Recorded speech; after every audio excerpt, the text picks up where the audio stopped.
Thousands of drones are flying around the world right now. Many are working, others are just flying for pleasure or teaching and recording videos for YouTube. How legal is it to fly drones? But there is also a universe of spy drones taking photos and videos, thief drones and illegal traffic drones, transporting their substances. There is also simultaneously a drone industry that doesn't stop for a minute, and millions of drones being sold around the world, which also means tons of money flying around our walks and gardens.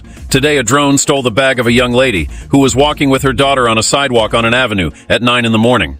The competition to sell more, to make them ultralight and tiny like flies, less noisy and undetectable by radar, made drones a weapon for criminals. The mafias are using drones for all their operations. The quantity and quality of aircraft and the anarchy regarding the regulations and laws for flying them are such that no control can yet access the flights and activities, global and local, of drones in many countries around the world.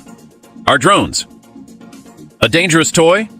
Today, sales of small homemade units to detect and shoot down drones within the airspace of private properties are increasing.